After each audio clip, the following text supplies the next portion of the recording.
Good evening बच्चों। देखिएगा, आज जो मैं आप लोग को जो टॉपिक पढ़ाने जा रहा हूँ वो टॉपिक है आप लोग का नाइट्रोजन साइकिल। तो सबसे पहले देखते हैं कि नाइट्रोजन क्या है। तो नाइट्रोजन एक प्रकार का क्या होता है, एटमॉस्फेरिक गैसेस होता है। कौन सा गैसेस होता है भाई? Atmospheric gases. हम कोई भी जो भोज्य पदार्थ खाते हैं उसमें अधिक मात्रा में क्या रहता है, आपका नाइट्रोजन रहता है। क्या रहता है अधिक मात्रा में? नाइट्रोजन। या हमारी बॉडी की बात करें या एटमॉस्फेयर की बात करें, एटमॉस्फेयर में भी अधिक मात्रा में क्या होता है, नाइट्रोजन होता है। कितना प्रतिशत है आप लोग को पता है? 78%। क्लियर है। और ये जो नाइट्रोजन होता है ये एटमॉस्फेयर पे ही क्या होता है, आपका प्रेजेंट होता है। क्लियर है। और जब एटमॉस्फेयर में प्रेजेंट होता है तो देखिएगा लिखा है एटमॉस्फेरिक नाइट्रोजन, मतलब वातावरण में या वायुमंडल में क्या है, आपका नाइट्रोजन है। तो नाइट्रोजन क्या होता है, टूटता है। नाइट्रोजन क्या होता है, टूटता है। तो नाइट्रोजन अलग अलग अवस्था में क्या होता है, टूटता है। पहला होता है अमोनिफिकेशन, मतलब नाइट्रोजन से अमोनिया का बनना। किसका बनना कहता है? अमोनिया का। तो अमोनिया का बनना क्या कहलाया आपका? अमोनिफिकेशन। क्लियर हुआ। तो पहला पॉइंट क्या बताया मैं आप लोग को? अमोनिफिकेशन। किसका फॉर्मेशन होता है? अमोनिया का। तो अमोनिया का ही फॉर्मेशन क्यों होगा? क्योंकि भाई मान लो हमारे बॉडी का डेथ होगा, प्लांट का डेथ होगा, तो उसके जो माइक्रो ऑर्गेनिज्म होगा उसको क्या करेगा, वो डिकम्पोज करेगा। क्या करेगा? डिकम्पोज। और डिकम्पोज करने के पश्चात सॉइल के सरफेस में क्या होगा, तो अमोनिया का निर्माण होगा। तो अमोनिया का बनना ही क्या कहलाया हमारा? पहले अमोनिफिकेशन, पहला कंडीशन। अब दूसरा कहता है, यहाँ पास लिखा है नाइट्रिफिकेशन, मतलब अमोनिया से नाइट्राइट्स का बनना। किसका बनना भाई? अमोनिया से नाइट्राइट्स का बनना, वो क्या कहलाएगा आपका? नाइट्रिफिकेशन कहलाएगा। तो इसके लिए अब सॉइल पे हो रहा है। कहाँ हो रहा है? सॉइल पे। तो सॉइल पे क्या प्रेजेंट रहेगा? माइक्रो ऑर्गेनिज्म रहेगा। तो वो जो माइक्रो ऑर्गेनिज्म रहेगा उसको क्या करता है? कन्वर्ट करता है। किसको? अमोनिया को। जब अमोनिया को किसमें कन्वर्ट करेगा? नाइट्राइट्स में। तो प्रोसेस क्या कहलाया? नाइट्रिफिकेशन। और उस नाइट्राइट्स में कन्वर्ट करने के जो बैक्टीरिया जिम्मेदार होता है वो नाइट्रोसोमोनास होता है। कौन सा बैक्टीरिया जिम्मेदार होगा? नाइट्रोसोमोनास। पुनः नाइट्राइट्स को नाइट्रेट में कन्वर्ट करता है। पुनः नाइट्राइट्स को नाइट्रेट में कन्वर्ट करता है। उसके लिए कौन सा बैक्टीरिया जिम्मेदार होता है? नाइट्रोबैक्टर होता है। कौन सा बैक्टीरिया जिम्मेदार होता है? नाइट्रोबैक्टर। तो ये दोनों प्रोसेस क्या कहलाया हमारा? नाइट्रिफिकेशन कहलाया। पहला अमोनिया का क्या हुआ? फॉर्मेशन, तो क्या कहलाया वो? अमोनिफिकेशन। दूसरा क्या बताया मैं? नाइट्रिफिकेशन। नाइट्रिफिकेशन में पहला क्या बनेगा? नाइट्राइट्स। कौन सा बैक्टीरिया जिम्मेदार हुआ? नाइट्रोसोमोनास। दूसरा फिर बताया मैं आप लोगों को क्या कि नाइट्राइट्स किसमें कन्वर्ट होगा? नाइट्रेट में। उसके लिए कौन सा बैक्टीरिया जिम्मेदार होता है? नाइट्रोबैक्टर होता है। क्लियर। अब कोई भी प्लांट बॉडी नाइट्रोजन को डायरेक्ट उसी फॉर्म में एब्जॉर्ब नहीं कर सकते। तो नाइट्रोजन को जो प्लांट्स होता है वो नाइट्रेट के रूप में क्या करेगा? एब्जॉर्ब करता है। क्लियर हुआ। किस रूप में पौधा एब्जॉर्ब किया? नाइट्रेट के रूप में। क्लियर है। नाइट्रेट बनाने के लिए कौन सा बैक्टीरिया मैं बोला आप लोग को? नाइट्रोबैक्टर। क्लियर हुआ। अब हमको क्या चाहिए? पुनः हमको नाइट्रोजन बनाना है। पुनः क्या बनाना है हमको? नाइट्रोजन बनाना है। तो पुनः नाइट्रोजन की जो बनने की अवस्था कहलाता है वो कहलाता है डीनाइट्रिफिकेशन। क्या कहलाएगा वो? डीनाइट्रिफिकेशन। तो उसके लिए जो बैक्टीरिया जिम्मेदार होता है, क्योंकि देखिए अमोनिया किसमें कन्वर्ट हुआ? नाइट्राइट्स में। फिर नाइट्राइट्स किसमें कन्वर्ट हुआ? नाइट्रेट में। पुनः नाइट्रेट से क्या बनेगा यार? नाइट्रोजन बनेगा। तो नाइट्रोजन की बनने की क्रिया क्या कहलाया? डीनाइट्रिफिकेशन। तो उसके लिए जो बैक्टीरिया जिम्मेदार होगा वो कौन होगा? माइक्रोकोकस नाइट्रीफेरिंग बैक्टीरिया होगा। क्लियर है। या डीनाइट्रीफेरिंग कौन सा था भी आपका? माइक्रोकोकस डीनाइट्रीफेकन्स, मतलब क्या होगा? बैक्टीरिया जिम्मेदार होगा। क्लियर है तक के? तीन अवस्था होगा। अब देखिएगा जो नाइट्रोजन का फिक्सेशन होगा ये तीनों से ही मेन क्वेश्चन बनता है। क्लियर है। पहला अमोनिया का बनना, अमोनिफिकेशन। फिर अमोनिया किसमें कन्वर्ट हुआ? नाइट्राइट्स में। कौन सा बैक्टीरिया जिम्मेदार होगा? नाइट्रोसोमोनास। अब फिर वो नाइट्रेट में कन्वर्ट होगा, तो कौन सा बैक्टीरिया जिम्मेदार होगा? नाइट्रोबैक्टर। अब पुनः क्या होगा भाई आपका नाइट्रोजन का फॉर्मेशन, तो क्या होगा? वो डीनाइट्रिफिकेशन। तो जो डीनाइट्रिफिकेशन होगा वो क्या होगा आपका? कौन सा बैक्टीरिया जिम्मेदार होगा आपका? माइक्रोकोकस डीनाइट्रिफेरिस। क्लियर हुआ? कोई डाउट कहीं पास? अब कहता है कि जब नाइट्रोजन का फिक्सेशन होता है तो कहता ये है नाइट्रोजन का फिक्सेशन पे सर्वप्रथम क्या होता है? एटमॉस्फेयर पे क्या होता है आपका? नाइट्रोजन होता है। अब साइकिल को देखिएगा, ये 3 अवस्था हो गया, इसी 3 अवस्था इसमें साइकिल में लिखा हुआ है। पहला देखिएगा एटमॉस्फेयर पे क्या है आपका? नाइट्रोजन है। अब एटमॉस्फेयर पे नाइट्रोजन का क्या होगा? फिक्सेशन होगा। तो एटमॉस्फेयर पे जो नाइट्रोजन होता है उसका फिक्सेशन जनरली 2 प्रकार से होगा। एक तो होता है आपका इंडस्ट्रियल नाइट्रोजन का फिक्सेशन, मतलब जहां इंडस्ट्री रहता है वहां फिक्सेशन होगा। क्लियर है? और दूसरा होता है जिसको क्या कहते हैं भाई अपन? बायोलॉजिकल नाइट्रोजन फिक्सेशन कहते हैं। देखिए लिखा है यहाँ पास है, पहला एटमॉस्फेरिक फिक्सेशन हुआ, जैसे बिजली का गरजना, बादलों का फटना या गरजना, ये क्या होगा आपका? Physical fixation. और उसी फिजिकल फिक्सेशन को हम क्या कहेंगे? Atmospheric fixation. बोलते हैं ना कि आज बिजली बहुत ज्यादा गरजा है, मतलब गरज हुआ है, तो खेत चले जाते हैं और सुबह उठ के पिहरी लेके आते हैं। अरे पिहरी लेके आते हैं ना यार, ऊटू जिसको बोलते हैं मशरूम। तो वो क्यों हुआ? क्योंकि वो नाइट्रोजन का क्या हुआ? फिक्सेशन के कारण। आया समझ यहाँ तक के? क्योंकि मशरूम का उत्पादन हुआ, क्योंकि मॉइस्चर क्या हुआ? कम हुआ। अभी ग्रो कराएंगे फंगस को तो ग्रो होगा क्या? नहीं होगा, क्योंकि अभी के लायक वो टेम्परेचर नहीं है। क्योंकि उस समय मॉइस्चर रहता है, इसमें 25 से 30 डिग्री सेल्सियस रहता है, तो उस समय क्या होता है? वो ज्यादा ग्रोथ होता है। तो पहला नाइट्रोजन का जो फिक्सेशन हुआ वो फिजिकल फिक्सेशन हुआ। उसी फिजिकल को हम क्या बोलते हैं? Atmospheric fixation. जैसे बादल का गरजना, बिजली का तड़कना, ये क्या होगा? बायोलॉजिकल, मतलब क्या होगा? फिजिकल फिक्सेशन या एटमॉस्फेरिक फिक्सेशन। दूसरा जहां इंडस्ट्री है तो वहां इंडस्ट्री पे क्या करते हैं? नाइट्रोजन का फिक्सेशन करते हैं। और तीसरा होता है जिसको कहते हैं बायोलॉजिकल फिक्सेशन। तीसरा क्या होगा भाई आपका? Biological fixation. जैसे कि बायोलॉजिकल फिक्सेशन में कौन होता है आपका? वो राइजोबियम जीवाणु होता है जो रूट नोड्यूल का फॉर्मेशन करता है, जो दलहनी पौधे की जड़ों में करता है, वो क्या होगा? बायोलॉजिकल फिक्सेशन होगा। तो सब कभी पॉइंट लिखवाऊंगा, टेंशन मत लो। तो 3-4 प्रकार के मैं आप लोगों को क्या बता दिया? फिक्सेशन बताया। तो सर्वप्रथम देखिएगा एटमॉस्फेरिक में कौन कहता है? Biological fixation. पहला एटमॉस्फेयर पे क्या है? नाइट्रोजन है। ये नाइट्रोजन किसमें कन्वर्ट हुआ? अमोनिया में कन्वर्ट हुआ। किसमें कन्वर्ट हुआ? अमोनिया में। तो पहले बताया अमोनिया का फॉर्मेशन क्या होगा? अमोनिफिकेशन। अब अमोनिया से क्या बाहर निकलेगा? Amino acid. क्या बाहर निकलेगा? Amino acid. कोई भी जीवों को खाओगे तो आपको क्या प्राप्त होगा? Amino acid. मतलब डीएनए, आरएनए, प्रोटीन क्या है? एमिनो एसिड है। क्योंकि उसमें भी अधिक मात्रा में क्या होगा? नाइट्रोजन रहता है, बस उसका रूप क्या रहेगा? अलग अलग फॉर्म में रहेगा। तो अमीनो एसिड से क्या बना? वो प्रोटीन्स बना। अब इस प्रोटीन से क्या बाहर निकल गया? अमोनिया निकलेगा, क्योंकि भाई अमोनिया निकलेगा ही। अब इस अमोनिया से किसका बनना? नाइट्राइट का बनना। ये नाइट्रिफिकेशन कहलाया। पहला अमोनिया का फॉर्मेशन क्या कहलाया? अमोनिफिकेशन। अब अमोनिया से क्या बना? नाइट्राइट। तो क्या कहलाया? नाइट्रिफिकेशन कहलाया। कौन सा बैक्टीरिया जिम्मेदार होगा? नाइट्रोसोमोनास। कौन सा बैक्टीरिया जिम्मेदार होगा? नाइट्रोसोमोनास। नाइट्राइट से किसमें कन्वर्ट होगा? नाइट्रेट में। तो इसके लिए कौन सा बैक्टीरिया जिम्मेदार होगा? नाइट्रोबैक्टर। कौन सा जिम्मेदार होगा? नाइट्रोबैक्टर। अब बना क्या? ये नाइट्रेट बना। अब इसी नाइट्रेट को पौधे क्या करेगा? ग्रहण करेगा। क्लियर है तक? और पौधे को कौन खाएगा? एनिमल। इस एनिमल का डेथ क्या हो जाएगा? डेथ होगा। तो क्या होगा उसमें? Micro organism. क्या करेगा भाई? Micro organism. और माइक्रो ऑर्गेनिज्म पुनः किसका फॉर्मेशन करेगा?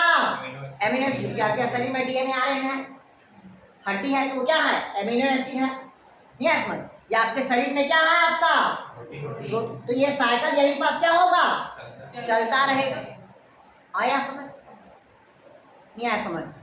पहला कंडीशन।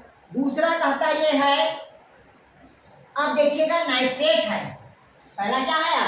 नाइट्रेट, क्योंकि बताया अमोनिया से क्या बना, नाइट्राइट, और नाइट्राइट से क्या बना, नाइट्रेट। फिर इसके बाद क्या बताया था मैं आप लोग को, डीनाइट्रिफिकेशन। कौन सा बैक्टीरिया बताया, तो माइक्रोकोकस डीनाक्सिफेरस। क्लियर हुआ, डीनाइट्रिफिकेशन करेगा और पुनः किसका निर्माण करेगा, नाइट्रोजन का फॉर्मेशन करेगा। अब कहता है जब नाइट्रेट होगा, यहाँ पर देखिएगा सेंटिमेशन, कुछ चट्टान में चला गया, कुछ समुद्र में चला गया, तो समुद्र में चला गया वो वापस आएगा क्या, समुद्र में कोई भी चीज अगर एक बार चला गया तो वो वापस नहीं आता, ये समुद्र का नियम है। ठीक, वहाँ अधिक मात्रा में क्या रहता है, साल्ट रहता है, अमोनिया रहेगा, मिनरल न्यूट्रिशन रहेगा। आया समझ यार, दुनिया में अगर धीरे धीरे पूरा पानी वहीं चला जाएगा तो दुनिया में पूरे पानी की क्या हो जाएगी, कमी आ जाएगी, और उस पानी को आप डायरेक्ट नहीं पी सकते। मतलब जितना अधिक मात्रा में जो मिनरल न्यूट्रिशन होगा वो सब कहाँ रहेगा, समुद्र पे। आप नदी पे पीसी कल्चर करके देख लो, समझ रहे हैं ना, जो मोती का उत्पादन करते हैं वो कल्चर करके देख लो, उसमें आपको नदी में ग्रो नहीं कर पाएगा। क्यों, क्योंकि इसमें फास्फेट की क्या है, कमी होती है, और वहीं समुद्र में फास्फेट की क्या होगी, अधिकता होगी। आया समझ यार, क्योंकि वहां कैल्शियम अधिक मात्रा में रहेगा, इस पानी में क्या होगा, कैल्शियम की मात्रा कम हो, क्योंकि जहां रुका हुआ चीज रहेगा वहां कैल्शियम की मात्रा क्या होगी, अधिक होगी, अधिक, और जहां रुके में क्या रहेगा, कम रहेगा। आया समझ। तो अब देखिएगा ये नाइट्रोक कहाँ चला भाई, मान लो कहाँ है, एक तो चट्टान पे आ सकता है, कहाँ रहेगा, चट्टान, या एक तो हो सकता है कहाँ रहेगा, वो समुद्र पे रहेगा। तो समुद्र में भी जो नाइट्रोजन है वो किस रूप में कन्वर्ट हुआ, नाइट्राइट, फिर नाइट्राइट किस में कन्वर्ट होगा, नाइट्रेट। तो समुद्र में भी जो पौधा है वो नाइट्रोजन को किस रूप में ग्रहण करेगा, नाइट्रेट के रूप में ग्रहण करेगा। क्लियर हुआ, यस।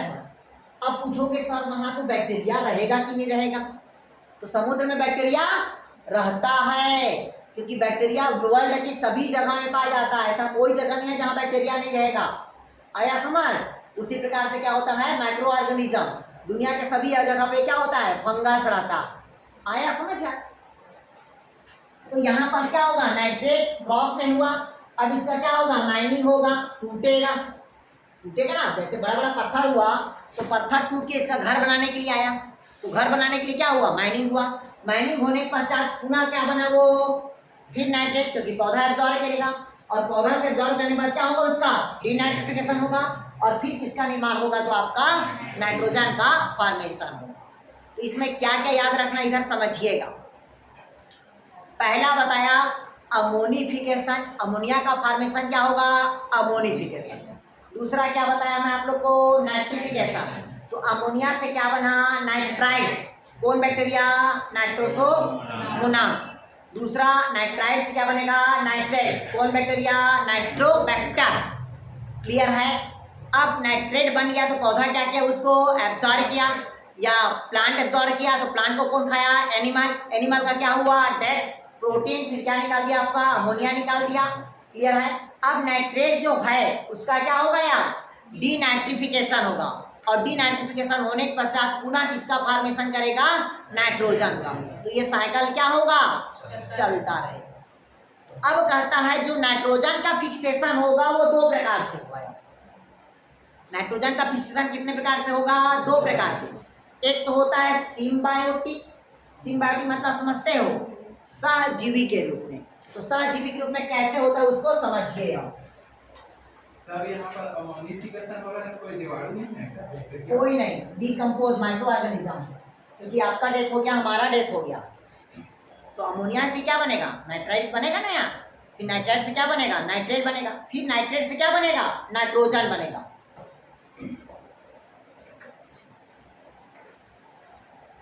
अब देखिएगा नाइट्रोजन का फिक्सेशन कैसे होता है।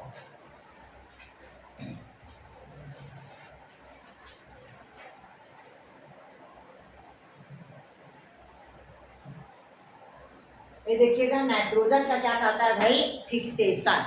तो समझिएगा ये जो नाइट्रोजन का फिक्सेशन होगा वो दो रूप में बोला मैं आपको। पहला क्या कहता है भाई आपका, मतलब सिम्बायोसिस।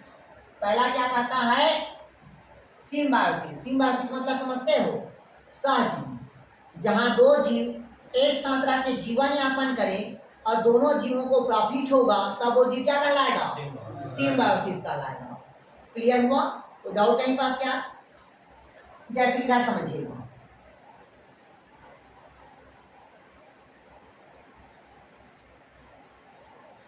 ये दलहनी पौधे का क्या है? जड़ है। दलहनी पौधे मतलब समझते हो यार? जैसे बताओ तो बबुल क्या है? दलहनी है वो? बबुल क्या होगा? दलहनी हट रे गधो, जिसमें दाल बनता है।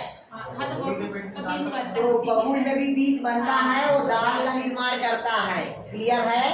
सेमी, सेम में क्या बनता है? दाल है। चना भी क्या है? दाल है। तिउरा भी क्या है? दाल है। सोयाबीन क्या है? दाल।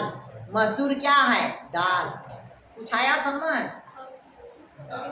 कौन खाता है? सुअर खाता है, आप खाते हो, हम खाते हैं। जो बिस्किट बनता है ना, उसके बीज के छिलका को निकाल देते हैं, वो अंदर के पाउडर से बनता है। क्लियर? चारा के रूप में बनता है जानवरों का। और उसके खली को क्या करते हैं? चमड़ा को सड़ाने में काम करते हैं, चमड़ा को पकाने में काम किया जाता है। अब हमारे घर में खुद का दुकान है और हमारा जो बिजनेस है, मतलब धान चना तिउरा के अलावा वो बबूल का बीज का भी हम वो खरीदते हैं, पूरा छिलका सहित खरीदते हैं। ठीक? क्लियर हुआ? बबूल के बीज का दाल खाते थे? अरे दाल खाते नहीं, अरे दलहनी पौधा है वो। पौधा है बता रहे। ठीक? दाल खाते हैं सर। तो देखिएगा, ये दलहनी पौधे का रूट हुआ। अब इसके रूट में यहाँ पास क्या होता है? रूट नोड्यूल बनता है। क्या बनता है अभी आपका? रूट नोड्यूल, मतलब गांठे बनता है। क्या बनता है भाई? गांठे। और ये गांठे किसका रहता है? तो आपको पता होना चाहिए किसका रहता है? राइजोबियम जीवाणु का रहता है। किसका रहता है भाई? राइजोबियम जीवाणु। अब राइजोबियम जीवाणु उसके घर में रह रहा है ना, रह रहा है ना, और रह रहा है तो किसका काम कर रहा है? वो नाइट्रोजन का फिक्सेशन कर रहा है, जिससे पौधे का क्या हो रहा है? ग्रोथ हो रहा है और प्रोडक्शन क्या कर रहा है? बढ़ रहा है। तो इससे दोनों को प्रॉफिट हुआ, मतलब इसको रहने के लिए क्या मिला? घर मिला, और इसके बदले में उसको क्या किया? नाइट्रोजन का फिक्सेशन किया। तो दोनों को प्रॉफिट होगा, तब वो क्या कहलाएगा? सिम्बायोसिस। इसी को नया नाम दे देते हैं क्या? म्यूटालिज्म दे देते हैं। क्या नाम देते हैं? म्यूटालिज्म। दोनों को क्या हुआ? Plus plus. तो अब इधर समझिएगा, तो जो दलहनी पौधे के जड़े में अगर पूछा कौन सा बैक्टीरिया रहेगा, तो राइजोबियम। क्या काम करता है? तो नाइट्रोजन का फिक्सेशन। और जब नाइट्रोजन का फिक्सेशन करता है तो कभी कभी क्वेश्चन पूछता है कि दलहनी पौधे की जड़े में ऐसा कौन सा पिगमेंट्स पाया जाता है जिसके कारण राइजोबियम जीवाणु ग्रो करता है। तो दलहनी पौधे के जड़े में क्या पाया जाता है? लेड हीमोग्लोबिन पाया जाता है। लिखिएगा इसको, लिखिएगा दलहनी पौधे के जड़े में लेड हीमोग्लोबिन पाया जाता है। सर इसको हिंदी में क्या बोलते हैं? उसको लेड हीमोग्लोबिन ही बोलेंगे आप। ठीक? क्या बोलते हैं भाई इसको? लेड हीमोग्लोबिन कहते हैं। जो नाइट्रोजन का क्या करेगा? मतलब फिक्सेशन करने के लिए जिम्मेदार होता है। बैक्टीरिया को क्या करता है? वो ग्रो कराता है। क्लियर हुआ तक के? पहला आ गया समझ? या नहीं आया? अब देखिए, अब सिम्बायोसिस के रूप में तो काम किया। ठीक? ये किस रूप में किया? सिम्बायोसिस के रूप में। दूसरा होता है आपका नॉन सिम्बायोसिस। नॉन सिम्बायोसिस मतलब समझते हो? जैसे कि मान लीजिएगा एजोला नॉन सिम्बायोसिस है, फ्रैंकिया नॉन सिम्बायोसिस है। ये नाम लिखिएगा इसको। नॉन सिम्बायोसिस में कौन आएगा? एजोला और फ्रैंकिया आएगा। एजोला और फ्रैंकिया ये धान के खेत में पाया जाता है, ये तालाब में पाया जाता है। नॉन सिम्बायोसिस मतलब असहजीवी के रूप में नाइट्रोजन का फिक्सेशन करता है। मतलब नाइट्रोजन का फिक्सेशन करता है, लेकिन वो कैसे? फ्री रूप में, स्वतंत्र रूप से करता है। सहजीवी के रूप में कहाँ? Frankia, FRANKIA, Frankia. धान में रहता है ना एजोला। स्मॉलेस्ट टेरिडोफाइटा प्लांट है, फ्री फ्लोटिंग प्लांट होता है। कौन सा होता है भाई आपका? फ्री फ्लोटिंग प्लांट्स होता है।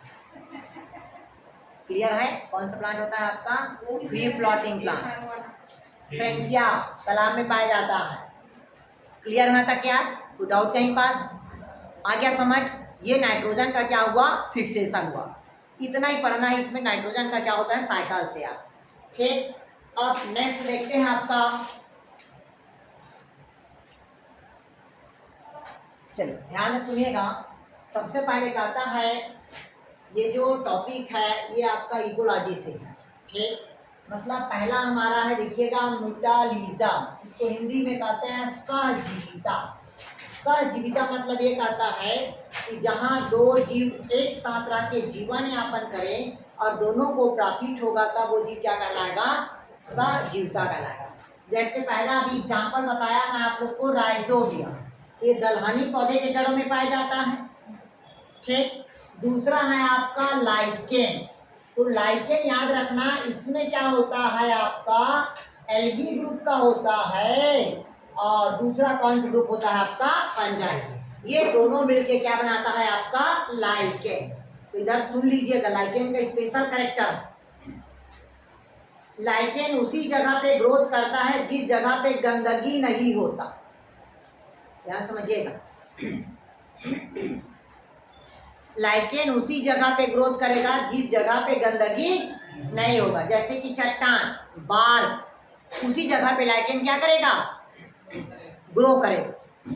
इस कारण लाइकेन को एयर पॉल्यूटेंट इंडिकेटर कहा जाता है, मतलब वायु प्रदूषक का सूचक कहा जाता है। अगर आपसे पूछा एयर पॉल्यूटेंट इंडिकेटर क्या है, मतलब वायु प्रदूषक का सूचक, मतलब जिस जगह पे गंदगी रहेगा वहां पास लाइकेन ग्रोथ नहीं करेगा।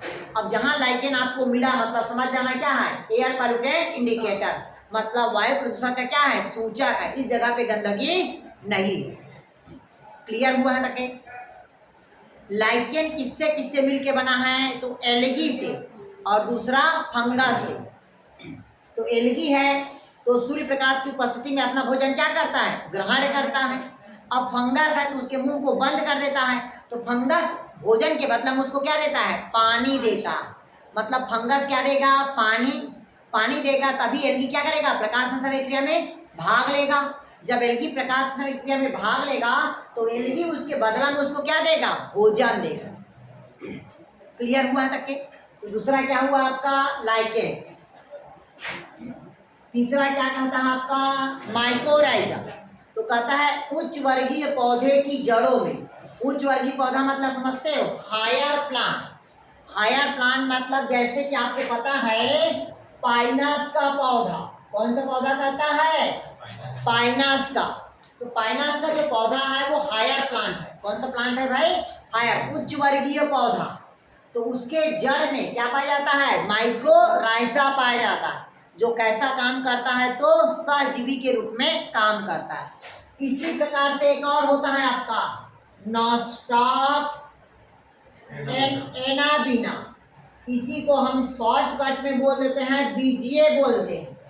बीजीए मतलब ब्लू ग्रीन एल्गी या नील हरित शैवाल। क्या बोलते हैं भाई? नील हरित शैवाल। तो ये बीजीए होगा, ये दो चीजों से मिलके बना है। पहला क्या होगा? एल्गी, और दूसरा क्या है आपका? बैक्टीरिया। ये दोनों मिलके क्या बना? बीजीए, मतलब ब्लू ग्रीन एल्गी। पृथ्वी में अगर पहली बार कोई ऑक्सीजन अगर उत्पन्न किया है, पृथ्वी में प्रथम बार अगर कोई ऑक्सीजन उत्पन्न किया है तो वो केवल कौन है? बीजीए है, ब्लू ग्रीन एल्गी है, जिसको कहते हैं साइनोबैक्टीरिया या नील हरित शैवाल। अगर पूछा साइनोबैक्टीरिया किससे किससे मिलके बना, तो एल्गी से, और दूसरा आपका बैक्टीरिया से। पृथ्वी में प्रथम बार ऑक्सीजन उत्पन्न किया है। क्लियर है तक के? अब कहता है अगर ये साइनोबैक्टीरिया है तो ये पाया जाता है आपका साइकस। साइकस के कोरलाइड रूट में। कौन सा रूट में? कोरलाइड रूट में पाया जाता है। किस रूप में? सिम्बायोसिस के रूप में। जब हम कोई बड़ा बड़ा होटल जाते हैं तो वहां पर देखिएगा गेट के पास ऐसे ताज के समान पौधा निकला रहता है, गौर किए हो? यार ये ऐसा है, गमला है, ऐसे पौधा निकला रहता है ताज के समान, हरा हरा दिखता है, एकदम लंबा लंबा पत्ती। तो वो साइकस का प्लांट है, मतलब वो जिम्नोस्पर्मी प्लांट है। जैसे पाइनस भी जिम्नोस्पर्मी प्लांट है, उसी प्रकार से साइकस भी जिम्नोस्पर्मी प्लांट है। तो उसके जड़ में देखिएगा, जैसे जब जाएंगे कभी तो उसके जड़ को ऐसे करके देखेंगे तो ऊपर से अदरक के समान दिखाई देगा, छोटा छोटा छोटा अदरक के समान दिखाई देगा। ठीक, जब उसकी सेक्शन कटिंग काटेंगे तो उसके अंदर मिलेगा आपको नास्टॉक और एनाबिना की क्या मिलेगी, कॉलोनी मिलेगी, जो कैसा काम करता है, सिम्बायोसिस के रूप में कार्य करेगा। ठीक, इसी प्रकार से लिखिए इसको, इसी प्रकार से एक और पौधा होता है एंथोसिरास के थैलस में। किसके थैलस में, एंथोसिरास के थैलस में नॉस्टॉक की कॉलोनी पाई जाती है। किसकी कॉलोनी पाई जाती है, नॉस्टॉक की। अब पूछोगे एंथोसिरास, तो एंथोसिरास क्या है, ब्रायोफाइटा का प्लांट है, उभयचर है पौधा, उभयचर। जो पुरानी दीवार जो रहता है ना उसमें ग्रो करते हुए ये दिख जाएगा। तो एंथोसिरास के थैलस के अंदर, सुकाय के अंदर पे नॉस्टॉक की कॉलोनी मिलता है, जो सहजीवी के रूप में क्या करता है, जीवन यापन करता है। ये पूरा एग्जाम्पल किसका हुआ, तो म्यूटालिज्म। पहला बताया राइजोबिया, दूसरा क्या बताया लाइकेन, तीसरा क्या बताया माइकोराइजा, चौथा क्या बताया बीजीए, और पांचवा क्या बताया एंथोसिरास नॉस्टॉक के कॉलोनी। ये सभी किस कैटेगरी पे आएगा, तो म्यूटालिज्म। म्यूटालिज्म मतलब सहजीवता, या उसी को कहते हैं सिम्बायोसिस। क्लियर हुआ पहला पॉइंट, कोई डाउट कहीं पास। दूसरा कहता है देखिएगा कम्युनलिज्म। क्या कहते हैं भाई इसको, कम्युनलिज्म। इसको हिंदी में कहते हैं सहभोजिता। सहभोजिता कम्युनलिज्म मतलब ये कहता है, ध्यान से समझिएगा, रतनपुर तो सभी गए होंगे, बहुत कम लोग ही होंगे जो नहीं गए होंगे। अब रतनपुर में गए होंगे तो गाड़ी बस में नहीं बैठे होंगे। ठीक, गाड़ी में बैठे होंगे और अगल बगल को ताके होंगे, मतलब देखे होंगे। तो देखे होंगे तो वहाँ एक पेड़ के ऊपर दूसरा पेड़ ग्रो करता है, गौर किए हो। जैसे कि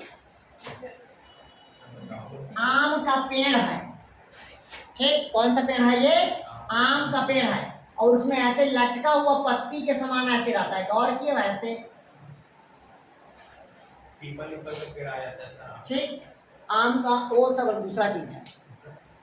तो ये आम के पेड़ में या बरगद के पेड़ में कोई देखे नार जैसा पौधा ग्रो करता है, और वो नार जैसा पौधा जो ग्रो करता है वो आर्किड का पौधा होता है। कौन सा पौधा होता है, आर्किड का पौधा। और आर्किड का पौधा केवल उसमें सहारा लेने के लिए क्या रहता है, वो जुड़ा रहता है। किसके लिए, सहारा लेने के लिए। सहारा मतलब उससे क्या मिलेगा, उसको आवास मिलेगा। तो आवास मिला तो आर्किड के पौधे को क्या हुआ, प्रॉफिट हुआ। लेकिन वो अपना भोजन सूर्य प्रकाश की उपस्थिति में बनाता है। क्यों, क्योंकि आर्किड के रूट को वेलामेन कहते हैं। आर्किड के रूट को क्या कहेंगे, वेलामेन कहते हैं, जो एटमॉस्फेयर से, वायुमंडल से ऑक्सीजन को और जल को क्या करता है, अवशोषण करता है। क्या करता है भाई आपका ये, अवशोषण मतलब अवशोषित करता है। किसको, जल को और ऑक्सीजन को। कहाँ से, एटमॉस्फेयर पे। और ये जब एब्जॉर्ब करता है तो ये प्रकाश संश्लेषण की क्रिया में क्या करेगा, भाग लेगा। तो उस पौधे में केवल ये रहने के लिए था तो राहत इस पौधे को क्या हुआ, प्रॉफिट हुआ। लेकिन जिस पौधे पे रहता है ना उस पौधे को नुकसान होता है उससे, ना उस पौधे को उससे क्या होगा, प्रॉफिट होगा।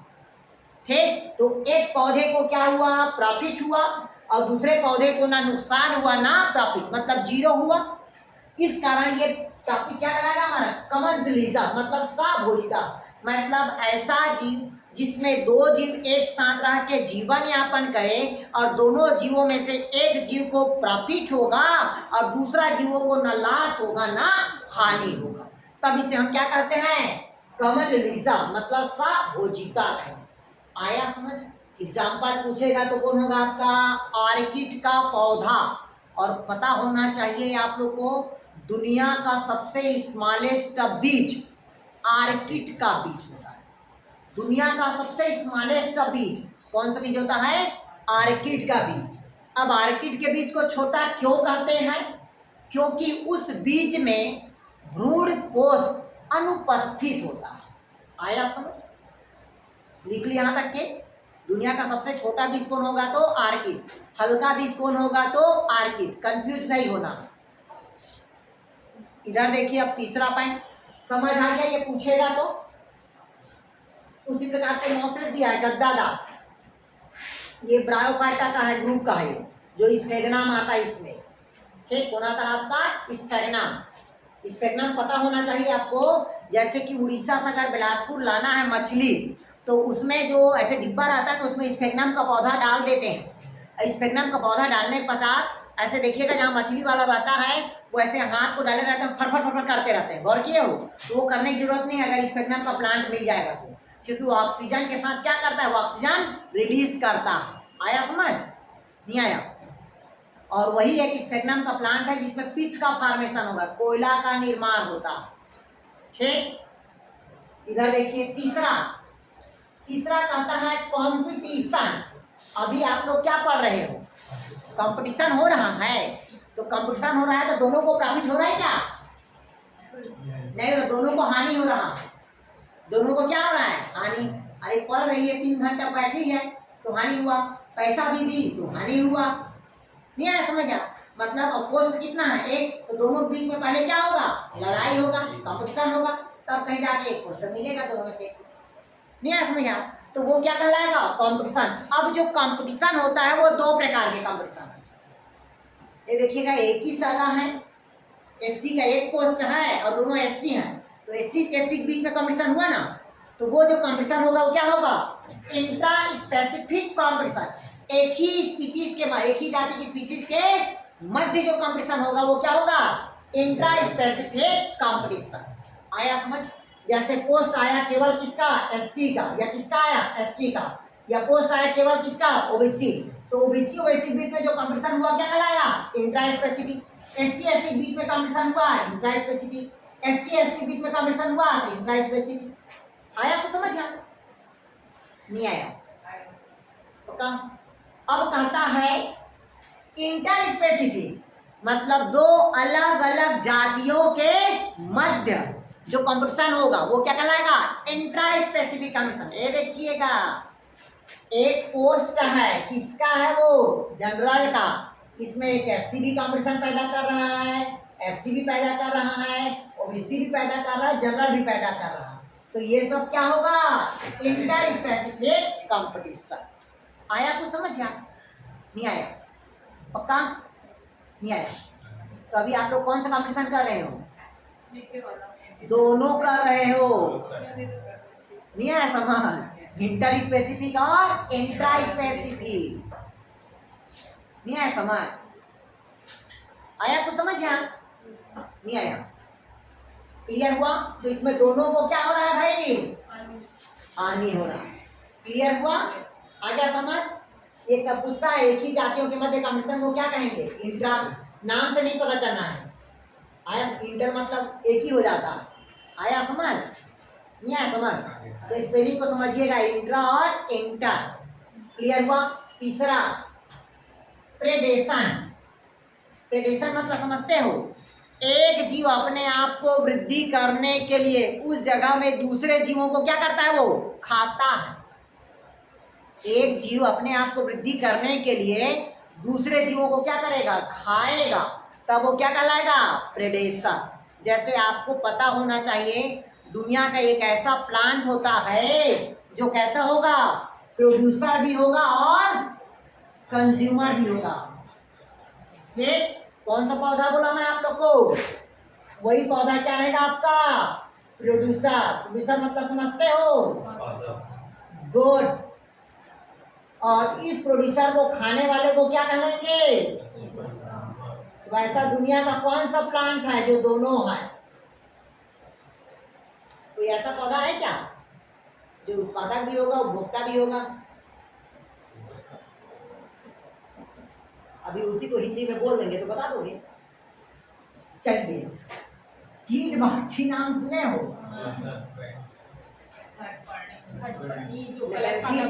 कलश पादप, तो वो पौधा क्या होगा, कीट बच्ची है, तो वो खाता है, तो खाएगा तो मतलब क्या होगा, प्रेडेशन होगा। मैं बोला अपने वृद्धि के लिए दूसरे जीवों को क्या करता है, वो खाता है ना, तो प्रेडेटर हुआ ना। जब खाता है तो किसकी भरपाई को पूरा करने के लिए, नाइट्रोजन के भरपाई के लिए। किसको खाएगा, इंसेक्ट को। जब खाया तो क्या कहलाया वो, और सूर्य प्रकाश की उपस्थिति में जब प्रकाश संसर्ग किया तो समझ आ गया, नहीं आया। तो कौन सा पौधा है बता रहा था तो आप लोग को, ड्रोसेरा, या और होता है आपका यूट्रिकुलेरिया। कौन होगा, यूट्रिकुलेरिया, या और कौन होगा, निपेंथी, वही कलश पारा क्या। क्लियर हुआ यार, आया समझ, नहीं आया। अगला क्लियर है ताकि अगला कहता है पैरासाइट्स। अगला क्या कहता है, पैरासाइट्स। तो अब देखिएगा प्रेडेटर में क्या हुआ भाई, एक को पॉजिटिव और दूसरे को क्या हुआ रे, निगेटिव नहीं हो गया। अरे नहीं आया क्या समझ, प्रेडेटर वही होगा ना, एक को प्रॉफिट होगा दूसरे को क्या हो रहा है, हानि। पौधे को क्या हुआ और कीड़े को नहीं आया समझ, पक्का। अगला क्या कहता है, पैरासिटिस। क्या कहता है, पैरासिटिस मतलब परजीवी। एक जीव अपने आप को ग्रोथ करने के लिए दूसरे जीवों को क्या करता है, नष्ट करता है। और नष्ट तब तक करेगा वो जीवित लिविंग रहेगा, तब लिविंग के बाद उसकी ग्रोथ नहीं होगी। तो वो पैरासिटिस में कौन आएगा, पैराजीवी, परजीवी में। हाँ ठीक है, वो जुआ ठीक बोल रही, पैरासाइट है वो, ये समझ गया। तो जुआ भी क्या होगा, पैरासाइट है। इसी कारण जो पैरासाइट होगा वो दो प्रकार के होगा। जुआ बोली मतलब क्या होगा, एक्जो पैरासाइट है, और आपके पेट के अंदर है वो कौन होगा, एंडो पैरासाइट होगा। इक्वल पैरासाइट है, इक्वल तो सजीवित में काम कर रहा है, ठीक है। कीटाकृमि क्या होता है, पैरासाइट के रूप में रहता है, ठीक। इधर समझिएगा, पैरासाइट मतलब परजीवी। एक जीव दूसरे जीवों को क्या करता है, वो अपना भक्षण करता है, तब उसे क्या कहते हैं, पैरासाइट। जैसे कि आपको देखिएगा जो दो प्रकार के पैरासाइट होता है, एक तो शरीर के बाहर मतलब क्या होगा, एक्जो पैरासाइट, खटमाल वटमाल जू ये सब क्या होगा, एक्जो पैरासाइट, बाहर से काटता है ना, खून चूसता है ना। अरे मच्छर है ना, मलेरिया वाला पैदा करने वाला मच्छर है ना, परजीविया, पैरासाइट का काम किया ना। तो उसी प्रकार से प्लांट में भी क्या होता है, पैरासाइट्स होता है, परजीवी का काम करता है। तो ऐसा कौन सा प्लांट है जो पैरासाइट का काम करता है, अमरबेल, जिसको कहते हैं कस्कूटा। तो अमरबेल जो होगा पैरासाइट, वो भी अलग अलग पैरासाइट होता है। मैं लिखवाया हूँ, पढ़ाया हूँ। पहला टोटल स्टेम पैरासाइट, मतलब केवल पौधे के तना पे ही अपना भोजन ग्रहण करेगा, तब वो क्या कहलाएगा, टोटल स्टेम पैरासाइट। एग्जाम्पल कौन होगा, अमरबेल। दूसरा बोला रूट पैरासाइट, मतलब पौधे के केवल जड़ में पाया जाता है, वो कौन सा पैरासाइट होगा, रूट पैरासाइट। कौन सा प्लांट होगा, दुनिया का सबसे बड़ा फ्लावर, कौन सा फ्लावर है, रेफ्लेसिया। जो फोरा तो निमेंटो फोरा था रे, दलदली पौधा मुकता है रे, ठीक। तो रेफ्लेसिया कितना किलो रहता है, 7 किलो। चढ़ जाओगे तब भी फर्क नहीं पड़ेगा, ठीक। आया कुछ समझ। तो ये क्या है, रूट पैरासाइट। और कुछ होता है फैकल्टी पैरासाइट। कुछ क्या होता है, फैकल्टी पैरासाइट, मतलब देखिएगा चंदन का जड़, देखिए चंदन का पौधा, वो दूसरे पौधे पर ग्रो करता है, खुद का नहीं कर पाता है, वो दूसरे के पौधे के जड़ के ऊपर क्या करता है, वो ग्रो करता है। तो क्या होगा, फैकल्टी पैरासाइट होगा। आया समझ। वेंडा वो सब क्या है, ऑब्लिकेट पैरासाइट। तो ये अलग अलग क्या होता है, ये परजीवी होता है। इतना डीप नहीं पूछेगा आप लोग, क्लियर हुआ। तो ये आप लोग का क्या होगा भाई, इकोलॉजी में से ये टॉपिक आप लोग का खत्म, ठीक। अब आप लोग को जो मैं कल से पढ़ाऊंगा आप लोग को, वो पढ़ाऊंगा आप लोग को प्लांट फिजियोलॉजी। तो कल पढ़ेंगे आप लोग फोटोसिंथेसिस, फिर फोटो रेस्पिरेशन, ठीक। एनिमल रिप्रोडक्शन पढ़ लिया है ना, ठीक है। तो ठीक, जैसे बोलो फोटोसिंथेसिस पढ़ाने के बाद उसको पढ़ा लेते हैं फिजियोलॉजी को। फिर दोनों का रिप्रोडक्शन पढ़ लेंगे, प्लांट और एनिमल का यार। हाँ, सर ठीक है। एनिमल के तो मनुष्य से ही आएगा।